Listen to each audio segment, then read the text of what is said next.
A gente está começando uma série nova hoje, chamada Betesda.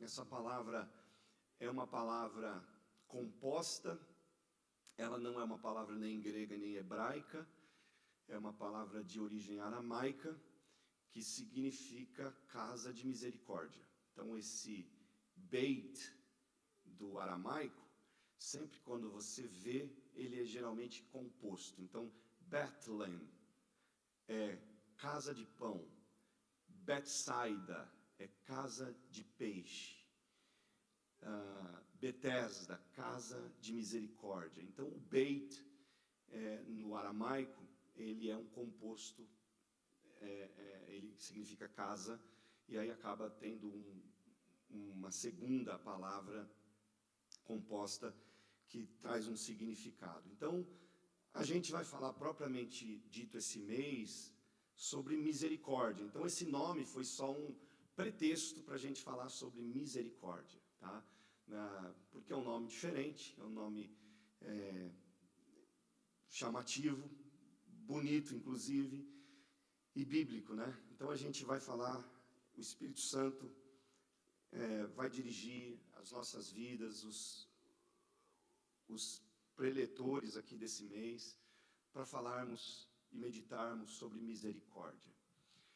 A primeira coisa que eu quero fazer com vocês é a gente ler João capítulo 5, e eu falo com vocês hoje baseado em João capítulo 5, e eu vou dizer uma coisa para vocês.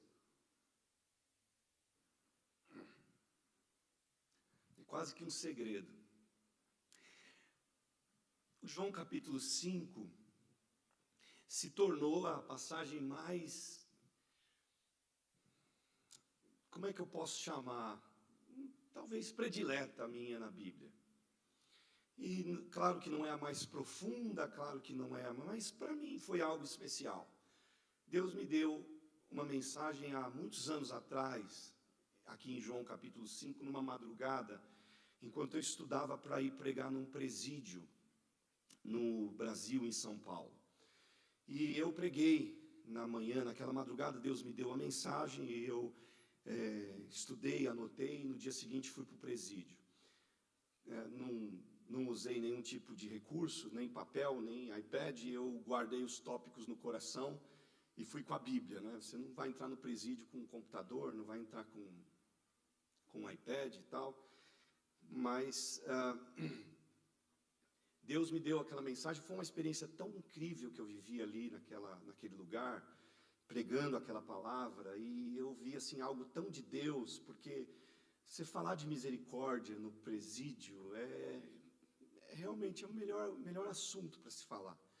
E aquela mensagem foi tão impactante na minha vida, minha experiência cristã, que depois daquilo eu preguei aquela mesma mensagem em muitos lugares que Deus me levou, e prego até hoje no Brasil quando eu vou. Eu não me lembro de ter pregado aqui essa mensagem, mas eu não vou pregar ela. Eu estou pregando no capítulo 5, mas não vai ser essa mensagem. Eu tenho alguns vídeos aí dessas idas minhas ao Brasil, algumas vezes eu prego sobre Betesda, e não vou falar hoje, pelo menos, sobre essa mensagem em si, mas algumas inspirações que o Senhor me deu essa semana sobre este assunto e sobre misericórdia. Mas acho que é interessante eu falar isso, de quanto eu gosto desse capítulo, de quanto eu me identifico com essa passagem, talvez por toda essa experiência que eu vivi ali naquele lugar. Um dos lugares mais icônicos que eu tive a oportunidade de pregar. Já preguei em lugares muito grandes, em auditórios muito grandes, preguei para muitos doutores no auditório, mas essa pregação me tocou profundamente, na prisão, sem saber para quem eu pregava, para anônimos. E eu sei que ali poderia ter criminosos de ordem bem pequena, e tinham criminosos do tráfico, assassinos, homicidas. Era notório, eu via no ambiente ali da prisão. A gente consegue, né, fazer esse tipo de leitura. Mas então, ficou essa experiência marcada na minha vida. Então, João capítulo 5, verso 1, diz assim: Algum tempo depois, Jesus subiu a Jerusalém para uma festa dos judeus. Há em Jerusalém, perto da Porta das Ovelhas, um tanque que, em aramaico, é chamado Betesda, tendo 5 entradas em volta. Ali costumava ficar grande número de pessoas doentes e inválidas, cegos, mancos e paralíticos. Eles esperavam o movimento das águas. De vez em quando descia um anjo do Senhor que agitava as águas. O primeiro que entrasse no tanque, depois de agitadas as águas, era curado de qualquer doença que tivesse. Um dos que estavam ali era paralítico, fazia 38 anos. Quando o viu deitado e soube que ele vivia naquele estado durante tanto tempo, Jesus lhe perguntou: você quer ser curado? Disse o paralítico: Senhor, não tenho ninguém que me ajude a entrar no tanque quando a água é agitada. Enquanto estou tentando entrar, outro chega antes de mim. Então Jesus lhe disse: levante-se, pegue a sua maca e ande. Imediatamente o homem ficou curado, pegou a maca e começou a andar. E isso aconteceu num sábado. E por essa razão os judeus disseram ao homem que havia sido curado: hoje é sábado, não é permitido você carregar a maca. Mas ele respondeu: o homem que me curou me disse: pegue a sua maca e ande. Então lhe perguntaram: quem é esse homem que mandou você pegar a maca e andar? O homem que fora curado não tinha ideia de quem era ele, pois Jesus havia desaparecido no meio da multidão. Mais tarde, Jesus o encontrou no templo e lhe disse: você está curado, não volte a pecar, para que algo pior não aconteça com você. Preste atenção nesse verso 15. O homem foi contar aos judeus que fora Jesus que o havia curado. Amém. Essa semana, dia 1º de outubro, foi celebrado em todo o mundo, pelo mundo judeu, o Yom Kippur. O Yom Kippur é conhecido popularmente como o dia do perdão. Tem um significado bíblico como o dia da expiação. Era nesse dia em que o Senhor tinha mandado Moisés dizer aos sacerdotes, a Arão principalmente, que entrasse no Santo dos Santos, lá no tabernáculo, e oferecesse o sacrifício, ou o sangue do sacrifício de um animal, em favor de um perdão coletivo a Israel. Então, os judeus sempre levavam, cada um fazia o seu sacrifício individual, levava lá ao sacerdote um animal puro, sem mancha, como Deus tinha dito, e ele fazia o sacrifício por ele, geralmente pela família, pelos filhos, e ele fazia individualmente. Mas uma vez no ano, o sacerdote fazia esse mesmo sacrifício, o sacerdote mesmo provendo o cordeiro, e o sacerdote fazia esse sacrifício por toda a nação de Israel. Era um sacrifício coletivo, para que Deus, recebendo aquele sacrifício, perdoasse o povo, e o pecado daquele povo fosse coberto. Tinha que fazer todos os anos, porque era um sacrifício como naturalmente, como a Bíblia mostra, não vou dizer imperfeito, mas incompleto. Porque embora o cordeiro fosse perfeito, embora as vestes dos sacerdotes estivessem em ordem, embora a forma como o sacerdote fizesse o sacrifício, como ele levasse lá no santuário, lá no altar, e o voltar, porque o sacerdote, inclusive, se ele tivesse com as vestes inadequadas, se ele estivesse com a vida inadequada, se ele tivesse com qualquer coisa imprópria no oferecer o sacrifício, ele morria fulminado dentro do santuário. E as pessoas não podiam entrar lá para remover o corpo. Inclusive, ele entrava amarrado numa corda. E ele tinha, inclusive, sinos na sua roupa, porque as pessoas ficavam do lado de fora ouvindo o movimento e o som dos sinos. Se o som dos sinos cessasse, eles iam perceber: aconteceu alguma coisa, deu ruim, o sacerdote morreu. E eles puxariam pela corda aquele corpo. Mas o sacerdote entrando e voltando era sinal que Deus tinha aceitado aquele sacrifício, que tinha dado tudo certo. E assim aconteceu a vida inteira. E essa semana aconteceu o dia da expiação. Israel comemora isso até hoje, o dia da expiação, o dia do perdão. E o perdão, por que eu trago para vocês essa informação e cito isso? Porque eu vendo isso essa semana, enquanto eu estudava e orava, é notório a gente atrelar o perdão à misericórdia, porque o perdão é um ato de misericórdia de Deus. Deus, quando perdoa, teve misericórdia, né? Então, inclusive, graça e perdão caminham juntos, né? A graça de Deus, a misericórdia de Deus, elas caminham juntas. Até a Ana trouxe, acho que foi esse ano ou o ano passado, ela falou algo interessante, que eu inclusive pensava nisso já. Eu tinha sido ensinado por uma pessoa há muitos anos atrás, e a Ana falou isso outro dia, e até falei para ela, você falou isso, você ouviu falando alguma vez? Ela falou, não. Eu falei, interessante, Deus, porque era uma compreensão que eu recebi, na verdade, de um pastor, sobre graça e misericórdia, sendo a graça uma ação de Deus, trazendo algo para nós que a gente não era digno de receber. A misericórdia sendo uma ação de Deus para impedir que nós recebêssemos algo que nós éramos dignos de receber. Então a misericórdia entra em ação. A gente vê na Bíblia muitas vezes a misericórdia entrando em ação quando alguém merecia receber um castigo, uma punição, e a misericórdia entrava em ação, fazendo com que aquele castigo e aquela punição fosse inteiramente interrompido, e a pessoa se livrava daquele castigo. Misericórdia. Graça é diferente, a pessoa não merecia nada, entendeu? Ela estava ali numa neutralidade, então ela não merecia nada, e de repente ela recebe na mão algo, e aí foi graça de Deus. Então a misericórdia está muito ligada a esse perdão, está muito ligada a isso. No grego, misericórdia é elos, ou eleos. Eleos significa bondade, boa vontade ao miserável e ao aflito, na intenção de ajudar. No hebraico, misericórdia é chesed. Chesed significa bondade, benignidade e fidelidade. Então a gente percebe que essa misericórdia que está tão presente na Bíblia é algo na qual Jesus está também trazendo no seu ministério a vida das pessoas.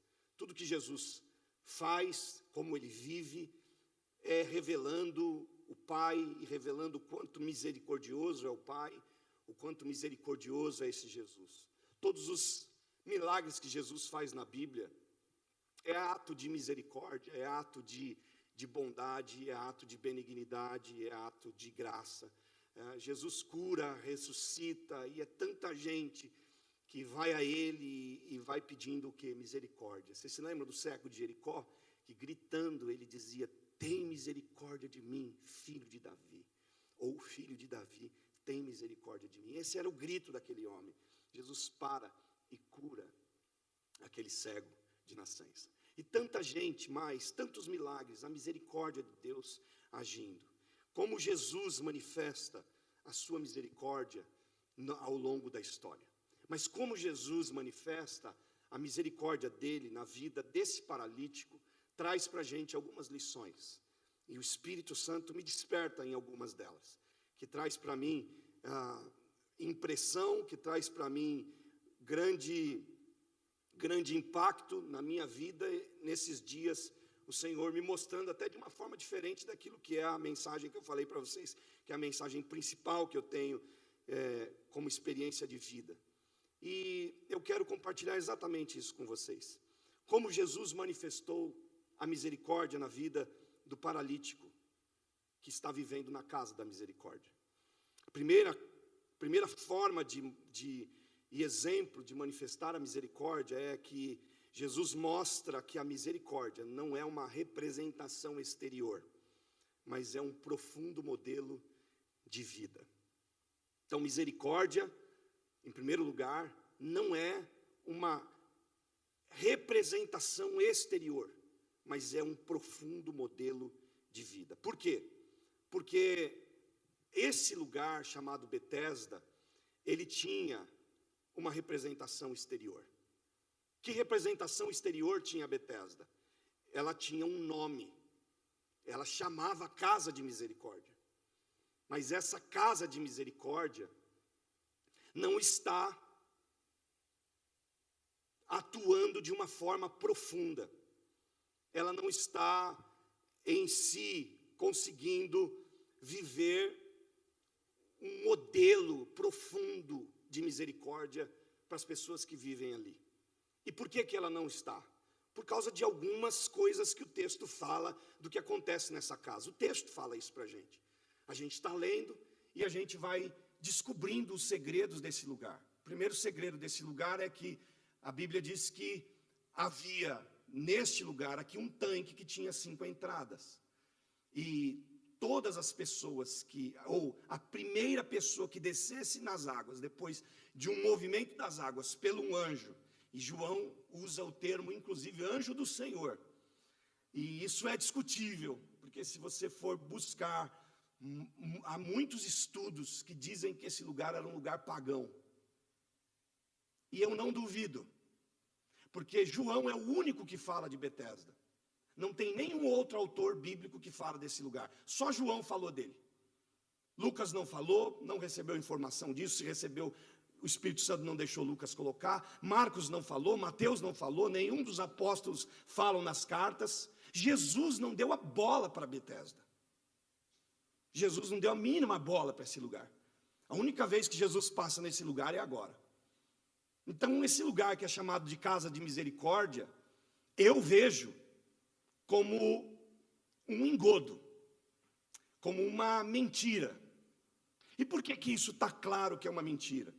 Porque os judeus, eles não permitiam que as pessoas com defeito, ou com deficiência, desculpe, fossem ao templo, às cercanias do templo do Senhor. Porque eles achavam que essas pessoas tinham qualquer associação com o pecado. Assim que o judaísmo entendia. O judaísmo entendia deficiência como pecado. Os discípulos perguntam para Jesus, quando vem uma pessoa com deficiência: quem pecou, mestre? Esse ou seus pais? Essa é a pergunta dos discípulos. Por que eles perguntam isso? Porque estava incutido na mente do judeu que toda pessoa que tinha uma deficiência carregava um castigo de Deus. Carregava um castigo na vida. Então essa pessoa está castigada, está punida, tem um problema com essa pessoa. Então, obviamente que esse problema da deficiência está inteiramente ligado a essa questão para o judeu, de que a pessoa tem uma deficiência. Então, o texto está dizendo que a primeira pessoa que descesse ali era curada de qualquer enfermidade. E quando a Bíblia fala da misericórdia de Deus, ela fala de um jeito diferente. Jeremias fala no livro das Lamentações, capítulo 3, salvo engano, verso 9, as misericórdias do Senhor são a causa de não sermos consumidos. Então Jeremias diz que as misericórdias do Senhor, ele está falando, ela está usando ela, de que forma essa palavra? Ele está usando no plural. Elas são a causa de não sermos consumidos. Então, as misericórdias de Deus, elas não são exclusivas de uma única pessoa. Naquele lugar tinha aquilo que a gente pode chamar de exclusivismo. O único que descer, o primeiro que descer, depois de um movimento das águas, recebe. E os outros ficam chupando o dedo. Isso não é misericórdia de Deus. Porque misericórdia de Deus é algo que Deus faz para quê? Para todos. A misericórdia de Deus não é exclusivo de uma única pessoa, de uma única classe de gente. A misericórdia de Deus é algo do próprio Deus, não fala da gente. Misericórdia não é aquilo que eu atraio, é aquilo que Deus resolve manifestar. Misericórdia não é aquilo que eu provoco, misericórdia é aquilo que Deus é, e aquilo que Deus resolve nos dar e nos cobrir e nos visitar com ela. Então esse lugar chamado Casa de Misericórdia não é uma representação exterior apenas. Não é um modelo profundo do que é a misericórdia. Não é um modelo profundo de vida do que a misericórdia é de fato. Isso é só mesmo algo exterior. Chama Casa de Misericórdia, mas o que acontece lá? Nada. Ou melhor, de vez em quando alguém recebe uma cura. Mas isso se parece com misericórdia? Não. Por que não se parece? Porque a Bíblia diz que a misericórdia de Deus é para todos e ela só privilegia alguns. A misericórdia de Deus é algo que Deus faz, não algo que eu faço. Mas ali, nesse caso, era quem descesse primeiro no tanque. Então não é algo que Deus faz, é algo que a pessoa faz. Você entende? Então a água é agitada, mas quem descer primeiro é que recebe o milagre. Então não foi Deus que fez, foi você que fez. Se é você quem vai ao tanque, se é atributo teu, da tua rapidez, da tua agilidade, da tua percepção, da tua inteligência, da tua postura, então não é Deus, é você, não é misericórdia. Então essas inconveniências do que a casa, do que a casa é e do que a casa chama, é que eu vejo que Jesus quer ensinar para a gente. Porque muito mais do que a cura, Jesus quer ensinar para a gente que exatamente tem que ser assim na nossa vida. A gente tem que tomar cuidado, para a gente não tomar o nome de uma coisa e ser outra. Porque é isso que Betesda faz. Betesda toma o nome de misericórdia, de casa de misericórdia, mas não é. Esse homem, inclusive, está morrendo lá na Betesda, sem misericórdia. E, inclusive, esse homem chega lá, o texto diz que ele era paralítico há 38 anos, mas não fala quanto tempo ele estava lá em Betesda. Mas eu imagino que eram muitos anos que ele já estava lá. E aí quando Jesus chega lá, que Jesus pergunta para ele: você quer ser curado? O que esse homem fala? Ele não fala quero ser curado. O que ele faz? Ele começa a reclamar dos outros. Ele começa a falar mal dos outros. Ele começa a denunciar o pecado dos outros. Ele começa a denunciar a falta de misericórdia dos outros. Ou seja, esse cara chegou com as pernas atrofiadas, mas agora o que está atrofiado é a sua alma, é o seu coração. Esse lugar não é um lugar que cura, é um lugar que adoece. E a gente tem que tomar cuidado com isso. Porque às vezes a gente pode correr o risco de ter o nome de uma coisa e ser outra. Tem o nome de cura, mas a gente adoece. Tem o nome de que salva, mas a gente está levando pessoa para a perdição. Tem o nome de gerador de fé, mas estou promovendo incredulidade. Tem o nome de que sou um povo do amor, mas estou comprometido com o ódio. E a gente tem que tomar cuidado com isso, porque é muito fácil as coisas mudarem. A gente se tornar uma representação exterior, mas sem um profundo modelo de vida do que Deus quer que a gente seja. Então esse lugar traz para a gente, traz para mim uma lição. A gente tem que tomar cuidado com o que nós somos, com o que nós fazemos, com as performances religiosas, com, às vezes, uma fé baseada em práticas, performances, num fundamentalismo, muito preocupado com regras, e a gente se esquece da essência do Evangelho, e a gente se esquece da essência do que Deus nos chamou para ser. E a gente está preocupado às vezes com tantas coisas externas, tantas regras, tantas coisas, e a gente está inteiramente sendo um tanque de inclemência, porque é isso que Betesda é. Se misericórdia é clemência, Betesda está sendo para esse paralítico aqui, para outras pessoas, um tanque de inclemência. Não existe oportunidade para esse homem, não existe chance para esse homem, não existe amor para esse homem, não existe nada. E a gente tem que tomar cuidado com isso. Porque o evangelho que a gente vive, que Deus nos chamou para viver, é um evangelho de amor incondicional, de misericórdia, de compaixão. É um evangelho de simplicidade. Não é um evangelho de glórias, mas é um evangelho de simplicidade. É um evangelho de aquietação, de acomodação. Eu gosto de conversar com o irmão Mário, principalmente, e percebo que o irmão Mário usa muito uma palavra que os portugueses usam.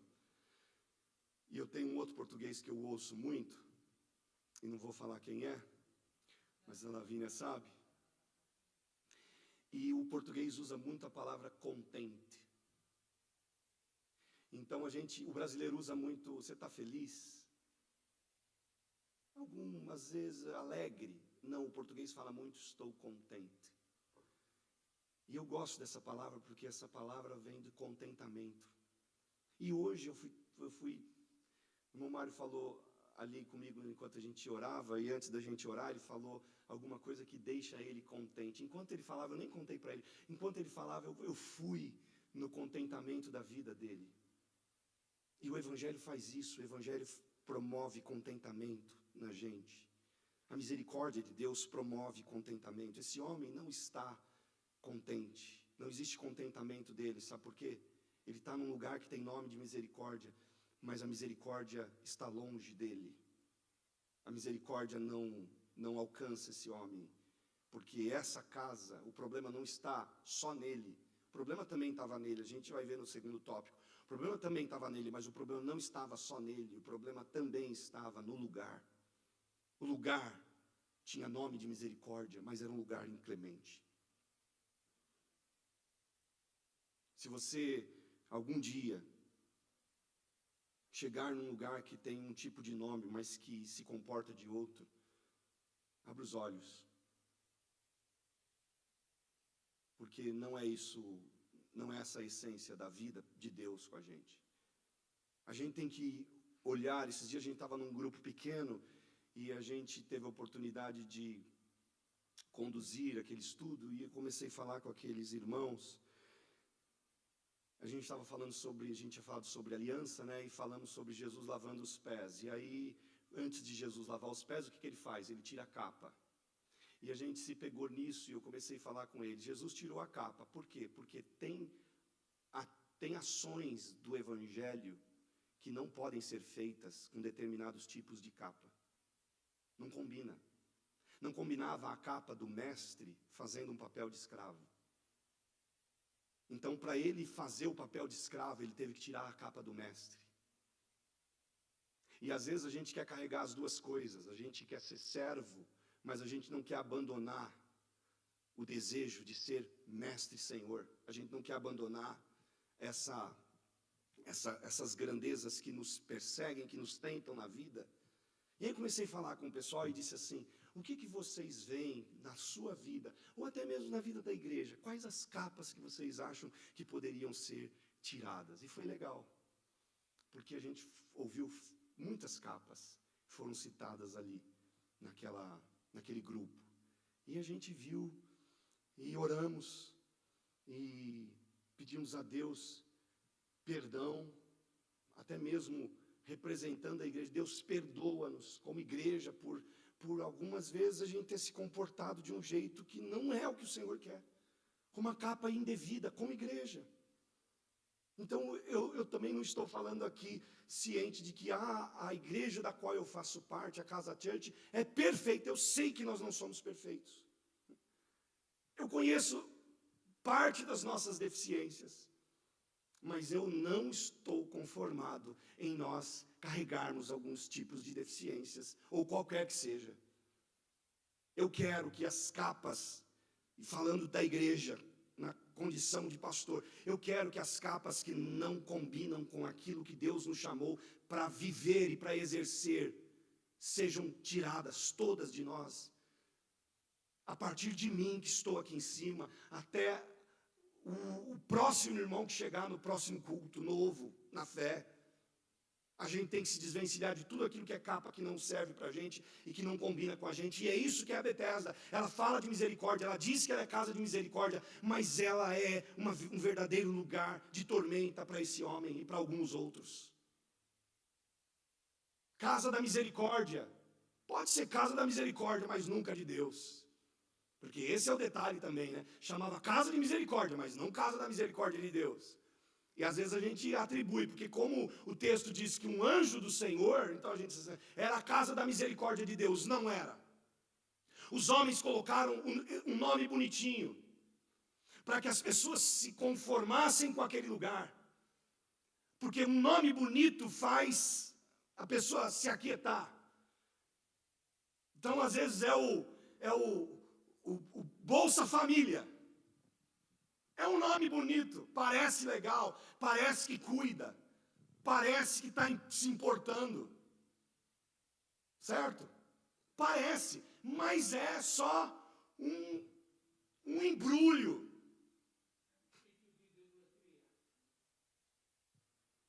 Era um lugar de idolatria. É isso que dizem alguns estudiosos, que aquele lugar era um lugar pagão, era um lugar de idolatria. Então, às vezes parece que a coisa mas só parece. Naquele lugar, esse homem está morrendo, tem outras pessoas morrendo. Então, Jesus manifesta, quando Jesus entra naquele lugar, ele está mostrando como é que se comporta a verdadeira misericórdia. Jesus está mostrando com a atitude dele como é que se comporta a verdadeira misericórdia. E sabe como se comporta? O ponto 2. O ponto 2 mostra que, e nos ensina, que a verdadeira misericórdia acontece quando poderíamos dar as costas, mas resolvemos estender mãos. É anterior. Aí.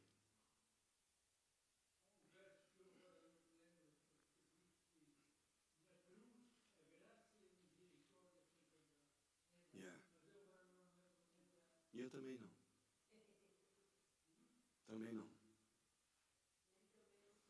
Mas eu mando no grupo depois da igreja. Eu quero ver isso aí. Então a misericórdia acontece, a verdadeira misericórdia acontece quando a gente poderia dar as costas, mas a gente resolve dar a mão, estender a mão.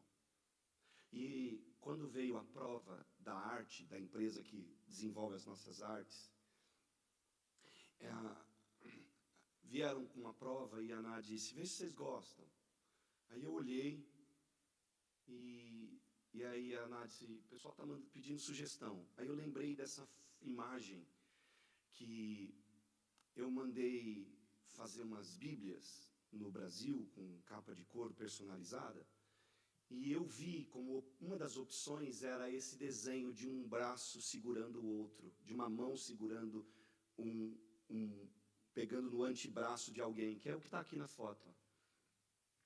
E isso tem uma representação, isso representa Jesus tirando Pedro de um afundar nas águas do Mar da Galileia, principalmente. E eu lembrei, peguei a imagem lá e mandei para a Ana e eles fizeram isso, eles criaram esse desenho.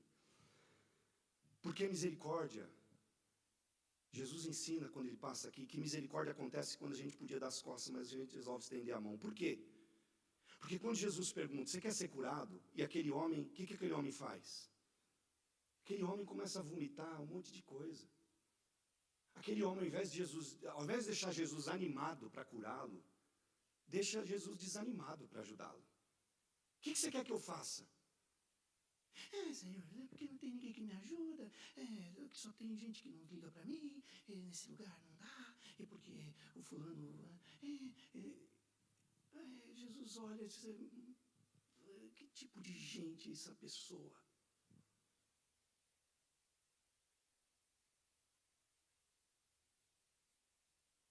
Porque às vezes a gente fica assim, querendo transferir o que ainda não aconteceu.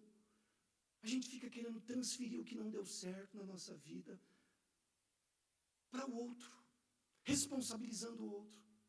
Não aconteceu por causa dele, não aconteceu por causa dela, não aconteceu por causa daquilo, não aconteceu por causa daquilo outro. E parece que a gente não crê num Deus que é soberano.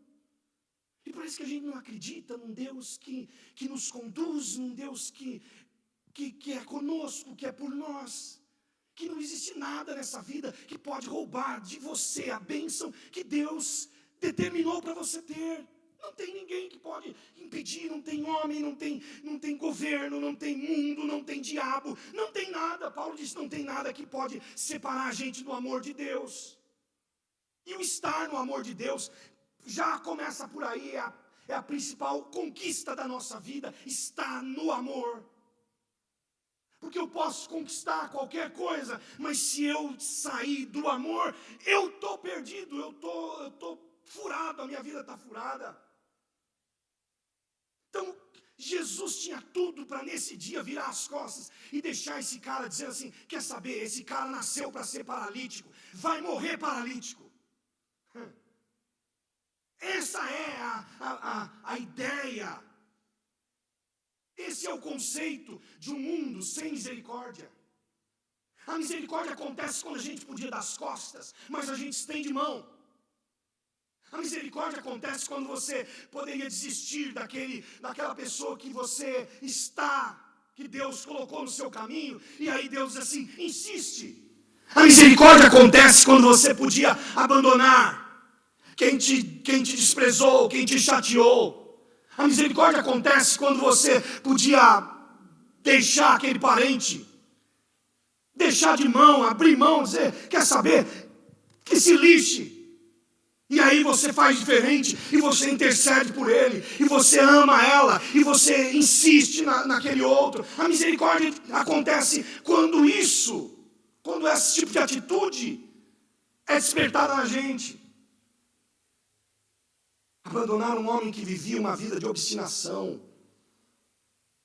Porque é isso que esse homem olha. Esse homem, a vida dele é obstinada, está obstinado agora. Ele olha o erro dos outros e não reconhece os seus.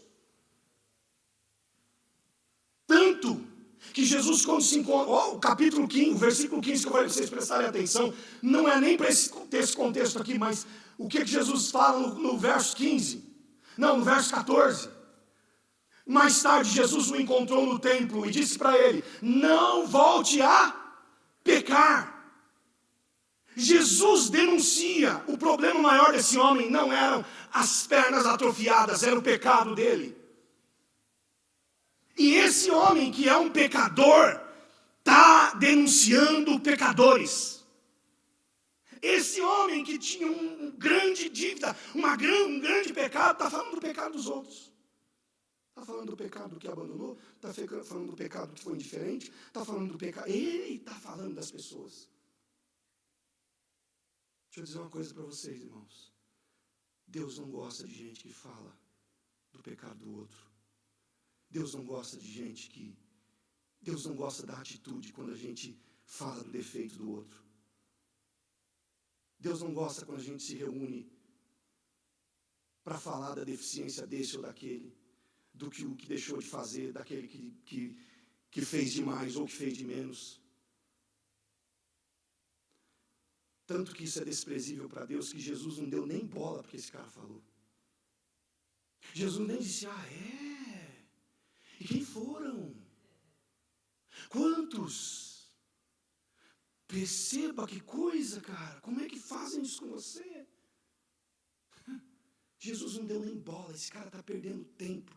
Perde tempo quem pensa que se envolver na vida denunciando, se mover na vida responsabilizando a outrem e não assumindo as próprias responsabilidades, vai chegar a algum lugar e vai conquistar o coração de Deus. Não vai. O máximo que a gente vai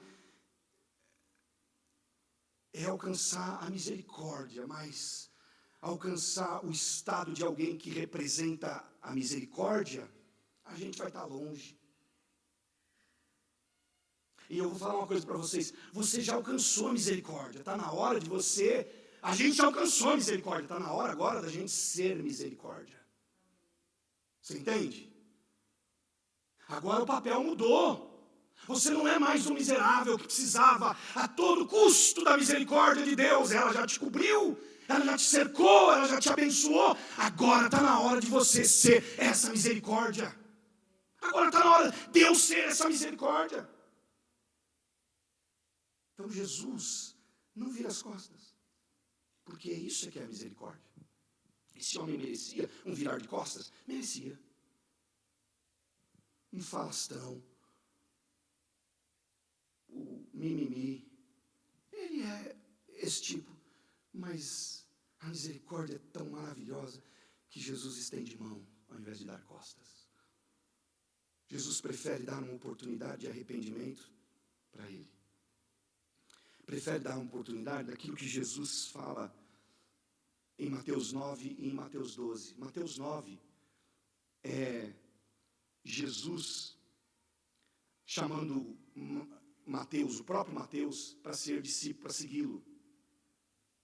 Quando Mateus segue Jesus, naquele dia Mateus dá uma festa na sua casa e chama outros cobradores de impostos, chama pecadores. Mateus era um pecador, Mateus era um publicano, e Mateus chama outros publicanos, e naquela noite tem um festão na casa de Mateus. Os fariseus passam por lá também, e vem aquele movimento, e sabe o que eles fazem? Falam para os discípulos: oh, que bonito, hein? O mestre de vocês sentando-se com pecadores e com publicanos. Parabéns, hein? Jesus ouviu. Come e bebe com pecadores e publicanos. Parabéns, hein? Jesus ouviu o que eles falaram. E aí a resposta de Jesus, em Mateus 9,13, é: vocês vão e aprendam o que significa isto. Misericórdia, desejo misericórdia, não sacrifícios, pois eu não vim chamar justos, mas pecadores. Então Jesus mandou os publicanos, ou os fariseus, aprenderem o significado de misericórdia. Uma segunda vez Jesus manda eles aprenderem. Em Mateus 12, quando os discípulos estão colhendo no Mateus 12, 7. Quando os discípulos estão numa plantação de cereal, estão com fome e começam a colher cereais para comer. E os fariseus vêm e denunciam. E aí o que Jesus diz? A mesma coisa. Se vocês soubessem o que significa, olha Jesus falando do significado. Desejo misericórdia, não sacrifícios. Não teriam condenado inocentes. Porque aqueles homens estavam condenando os discípulos de estarem quebrando o sábado. Mas os discípulos, Jesus está chamando os discípulos de inocentes. Os homens estão culpando, mas Jesus está chamando de inocente. E aí eu escrevo uma coisa. Um insight. A misericórdia não é algo novo a inventar ou conhecer, mas é uma lição eterna a compreender. Porque Jesus chama eles assim: vocês deviam entender e compreender.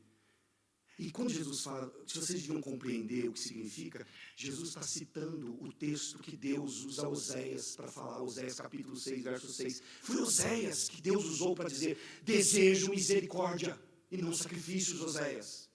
Porque o povo de Israel é esse povo que apresenta sacrifício, que traz oferta, que traz ouro para minha casa, que traz animal, que apresenta oferta de cereal. É um povo fiel em muitas coisas, mas só se apegaram aos sacrifícios e se esqueceram da misericórdia. É um povo inclemente, é um povo duro, é um povo que é rebelde, que pune, é um povo idólatra. Isso era Israel. Isso era Israel. Vocês se lembram de quem é Oséias? Oséias é aquele homem que Deus manda se casar com uma prostituta. Ele tira ela da prostituição, se casa com ela, tem o primeiro filho, que se chama Jezreel. O segundo e o terceiro, primeiro filho dá, o texto dá, o capítulo 1 dá uma impressão de que o primeiro filho realmente foi dele, de Oséias, mas os outros dois filhos não foram dele. Foram duas, uma filha e um filho, o segundo e o terceiro. A filha significa não amado. Quer ver? Oséias, capítulo 1. Jezreel significa Deus semeia. Foi Deus que deu por meio de Oséias aquele filho. O segundo filho chama Lohuama, não amada. O terceiro filho chama Loami, não é meu povo.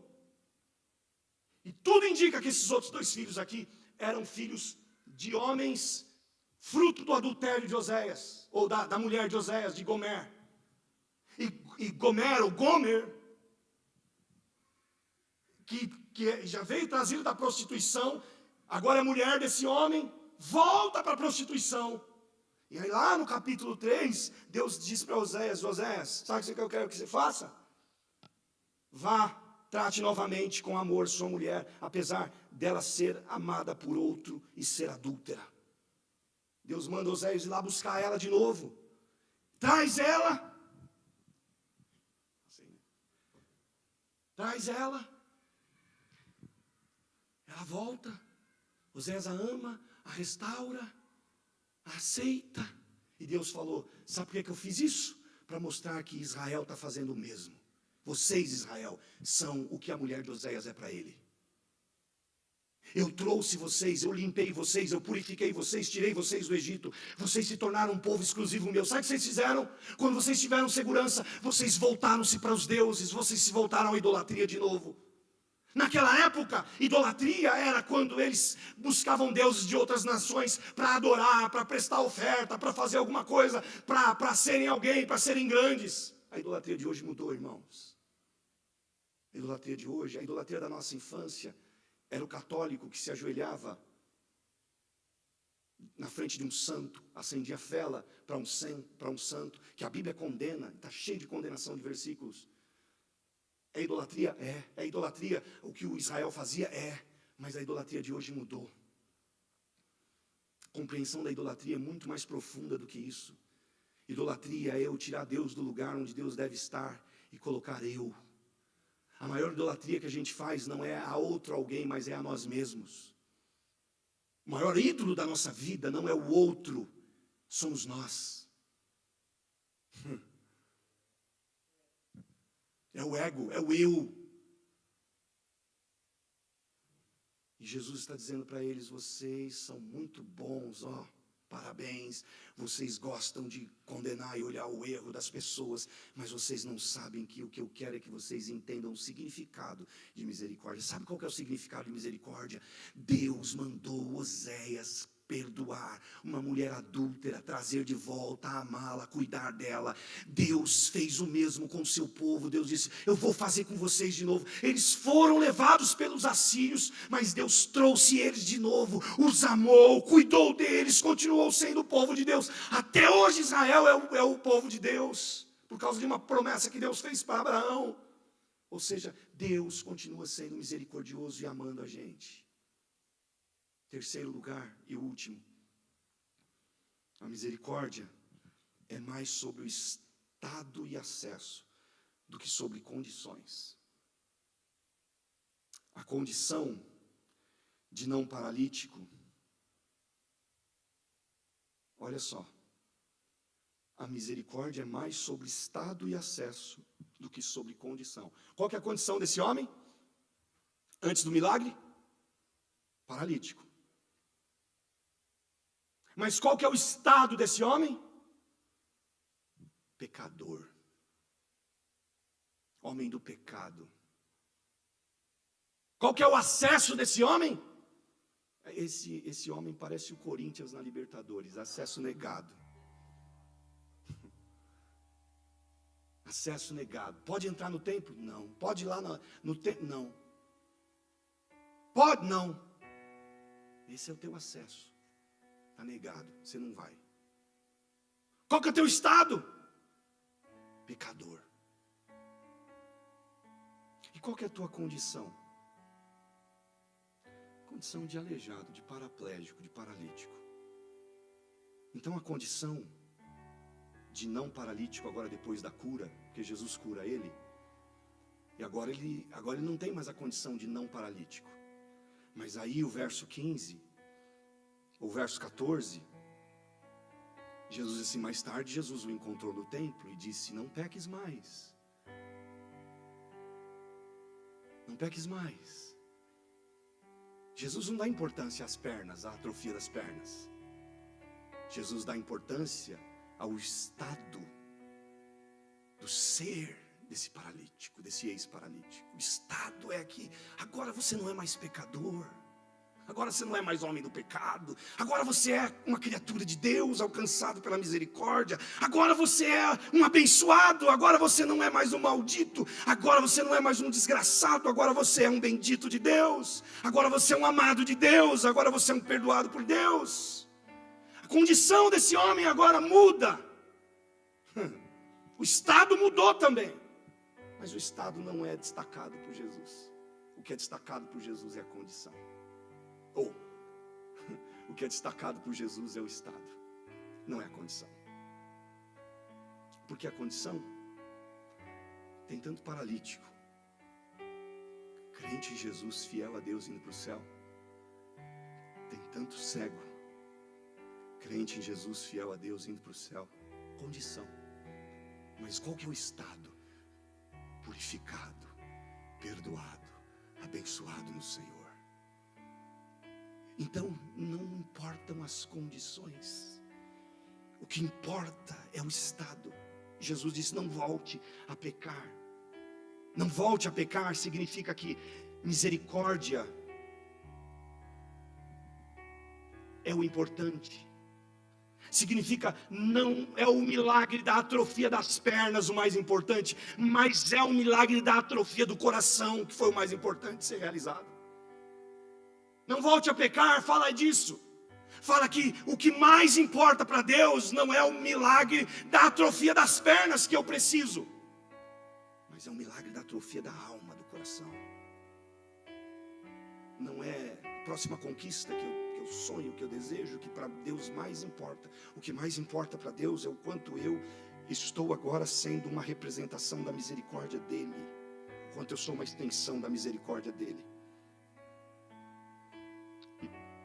Verso 15, que eu disse para vocês, prestem atenção. O homem foi contar aos judeus que fora Jesus quem o havia curado. Jesus não pediu para ele não contar, e Jesus não mandou ele contar. Ele foi porque quis. Presta atenção como a misericórdia passa a fazer parte desse homem. Porque ele podia, se Jesus não tivesse curado a alma dele atrofiada, de ser um murmurador, um falador, ele continuaria curado, dizendo: ó, estou curado aqui, mas passar naquele tanque foi uma desgraça, viu? Ou gente traiçoeira que tem naquele lugar, ou que passou por aquele lugar, ou gente ingrata que eu ajudei e nunca me ajudaram de volta, ou gente fria. Ele podia ser esse cara curado e praguejador. Mas sabe o que esse homem é? Tanto que a misericórdia alcança o interior dele, que agora ele por si só pergunta, eu vou conjecturar, eu vou fazer aquilo. É como se tivessem chegado para ele e disse: o que você vai fazer? Eu estou indo lá falar para os judeus que queriam saber do Deus que fez o milagre por mim, da pessoa que fez o milagre por mim. Quem é esse que agora eu descobri que é Jesus? E aí imagina as pessoas dizendo assim: mas cara, você foi a vida inteira, ninguém ligou para te ajudar, agora você vai ajudar os outros, vai fazer algo melhor para a tua vida. E esse homem está dizendo assim: cara, você não está entendendo. Não importa o que fizeram comigo, e o que importa é que o que Deus fez comigo foi um ato de misericórdia, e agora misericórdia é o que eu sou também. Se misericórdia é o que Deus é, misericórdia também é o que eu sou a partir de agora. Porque enquanto Jesus tinha tudo para virar as costas para mim, mas estendeu mãos, agora eu não vou ser outro tipo de gente, a não ser um sujeito que vai viver estendendo mão. E que vai viver estendendo mão. Você está embaixo, eu vou te levantar. Você está fracassado, eu vou te levantar. Você está abandonado, eu vou estar contigo. Você está quebrado, eu vou te ajudar. Você está perdido, eu vou colocar um mapa na tua mão. Eu vou te levar para um lugar seguro. Você está triste, eu vou chorar com você. Não importa, essa é a condição de alguém que foi verdadeiramente tocado no interior pela misericórdia. É alguém que está dizendo: eu vou contar para todo mundo, eu vou falar para todo mundo. A vítima da falta de misericórdia dos outros não se tornará um sem misericórdia a outros mais. Antes vai ser alguém que não pode deixar de viver em misericórdia. Você pode ter sido vítima de abandono, de desprezo, de traição. Você pode ter sido vítima de ódio, de incoerência, de intolerância. Você pode ter sido vítima de injustiça. Você pode ter sido vítima na família.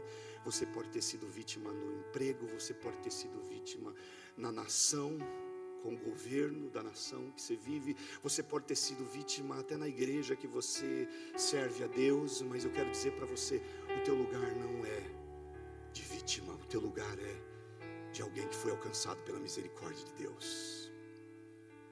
E a vítima que você foi, quando foi, por quem foi, não faz de você e não dá a você também não define você também se tornar alguém autor das mesmas maldades da qual você foi vítima.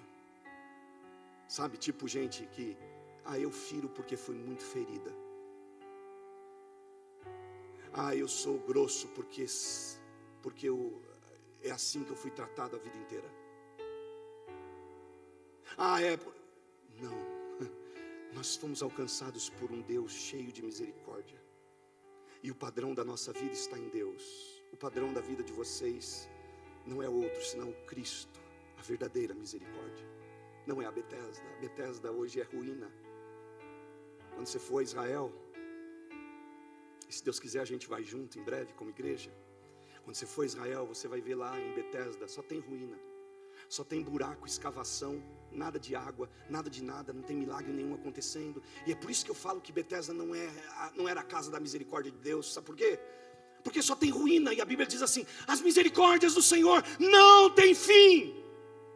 Elas não têm fim, elas são novas a cada manhã. E a Betesda teve fim. Ela operou milagre por um período, mas nunca mais continuou operando milagre. Mas Deus curou aquele paralítico. A alma dele continua curando até hoje. Deus pode curar a tua alma hoje. Deus pode curar o teu coração hoje. Deus pode curar a tua atrofia física, mas pode muito mais curar a tua atrofia espiritual também. Porque essa misericórdia não tem fim. E essa é a maravilha. Essa é a bênção. A misericórdia de Jerusalém acabou. Só é hoje um lugar para se visitar. E que lugar legal. A Igreja Católica fez um templo lá, gente, que tem uma acústica tão boa para cantar. Chegar como igreja lá e cantar um hino que é lindo, é lindo. Mas é só um lugar. A misericórdia de Deus está aqui hoje. A misericórdia de Deus é Cristo em nós. É a palavra de Jesus sendo falada. Essa é a misericórdia verdadeira.